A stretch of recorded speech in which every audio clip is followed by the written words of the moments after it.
Ең алдымен бізге керегі сары май, қант, ұн, қопсытқыш, жұмыртқаның сарысы және де кішкене ғана тұз.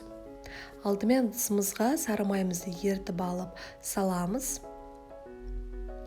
Және де үстіне қантымызды салып, жұмыртқаның сарысын саламыз. Тек сарысын ғана граммдардың барлығын описаниеда қалдыратын боламын. Сол бойынша салыңыздар.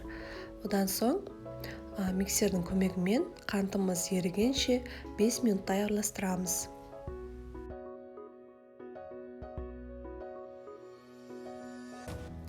Енді ұнымызға қопсытқышымызды, яғни разрыхлителді қосып, екеуін араластырып аламыз. Аз-аз мөлшерден сала отырып, қамыр илейміз. Алдымен лопатканың көмегімен істедім, одан соң қолмен иледім. Міне осындай қамыр болып шығады. Енді оны біз пергамент қағазына аламыз. Пергамент қағазы арқылы соның көмегімен жайып аламыз. Оның үстіне тағы да қағаз қоямыз, өйткені біздің қамырымыз оқтауымызға жабысып қалмау үшін.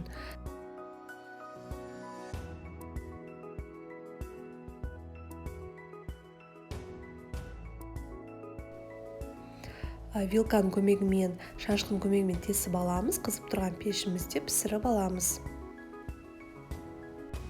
Мінекей енді біздің песочный печеньеміз дайын болды. Енді барынша суытамыз. Енді крекер жасаймыз. Ол үшін бізге ұн, қант, тұз және де сары май, одан соң сүт керек. Алдымен ыдысымызға ұнымызды саламыз. Оның үстіне бөлме температурасындағы сары майымызды салып, екеуін араластырамыз. Үгітілгенше араластыруларыңыз керек. Міне осылай үгітіліп шығады. Сол кезде біз қантымызды саламыз. Кішкене дәміне қарай тұз салып, араластырамыз.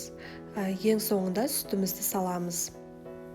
Яғни сүтімізді үстіне құямыз.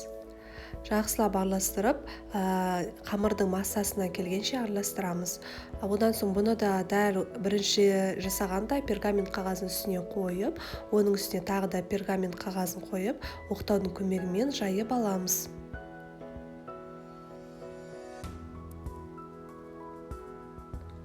Мінекей дайын болды. Қызып тұрған пеште пісіріп аламыз бұны да. Мінекей достар, біздің песочный печеньем және де крекеріміз дайын болды. Крекер шамалы қаттылау болады. Оны біз блендердің көмегімен ұсақтап аламыз. Егер сіздерде блендер болмаса, оқтаудың көмегімен ұсақтап алсаңыздар да болады.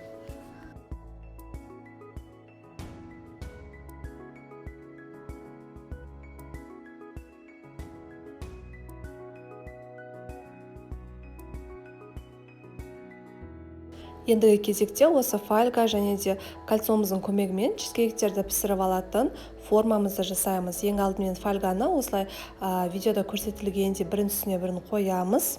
Одан кейін бізге осылай дөңгелек кордон керек, үстіне пергамент қағазын қоямыз. Және де ең соңында кольцомызды қоямыз. Менде кольцо 20 сантиметрлік, біздің чизкейктеріміздің диаметрі 20 сантиметрлік болып шығады.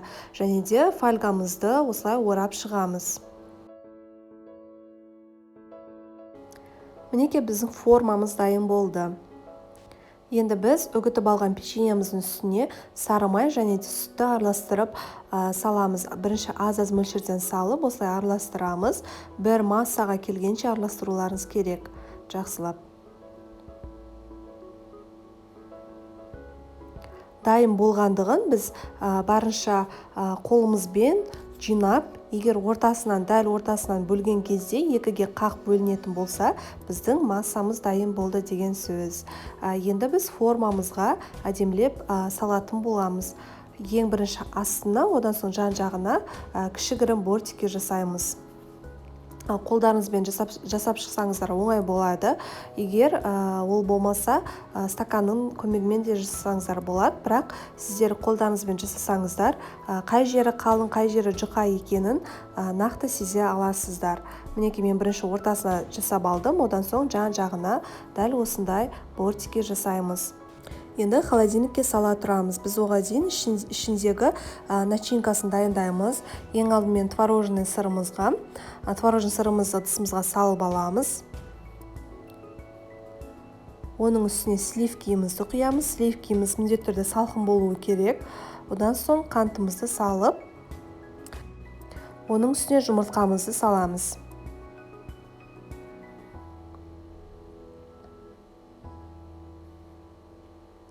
Және де бұл жерде менде крахмал, жүгері немесе картоп крахмалы да болады. Және де ең соңында лимон шырыны. Миксердің көмегімен бір массаға жеткенше жақсылап араластырамыз. Крем сияқты масса болып шығады. Неге біздің массамыз дайын болды, яғни начинкамыз. Енді ішіне құйып, бір тегіс етіп жайып шығамыз.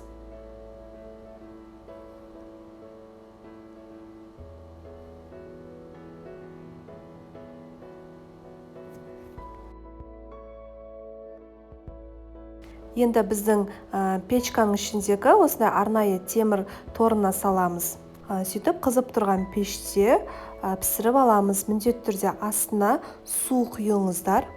Яғни пештің ішіндегі екінші шұңғылда противнге суды құйып, оның үстіне біздің чизкейгімізді дәл осылай пісіріп аласыздар.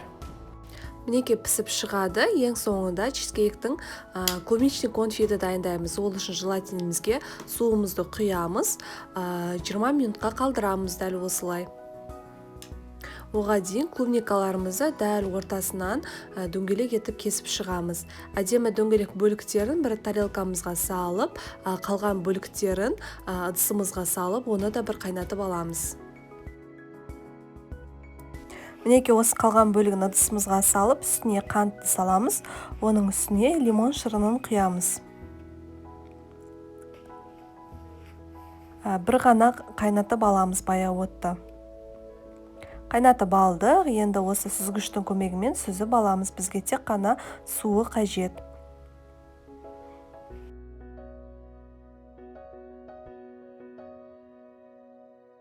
Біздің формамыздан чизкейгімізді ажыратып аламыз пышақтың көмегімен. Одан соң керек ыдысымызға қойып аламыз. Одан соң біздің жан-жағына біздің сироптар төгіліп кетпеу үшін осындай қолдан файлдан ацетатная пленка жасадым. Енді кезекте біздің сиропқа дайындап қойған желатинді қосамыз. Егер менде сироп шамалы ыстықтау, сол үшін желатин бірден еріп кетеді. Егер сіздерде суып қалған болса, оны міндетті түрде микроволновкада ерітіп алғандарыңыз жақсы. Ішіндегі желатин жақсылап барынша еруі керек, арасында іртік болмауы керек. Енді кезекте біздің құлпынайларымызды әдемілеп үстіне жайғастырып қойып шығамыз.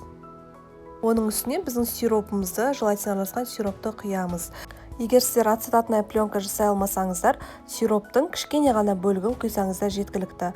Ең бастысы біздің үстінде тұрған біздің құлпынайларымызды ұстап тұрса болғаны. Холодильникке кемінде 2-3 сағатқа қалдырамыз. Біздің үстіндегі сироп жақсылап өзінің формасын ұстағанша. Мінеке дайын болды. Міндетті түрде дайындап көріңіздер, сіздерге ұнайтынына сенімдімін. Өте дәмді, өте жұмсақ болып келеді. Бір жасағанның өзінде шығатын құлпынайдан жасалған чизкейгіміз дайын болды. Түсінбеген сұрақтарыңыз болса, міндетті түрде комментарийға қалдырыңыздар. Сіздерге міндетті түрде жауап беремін.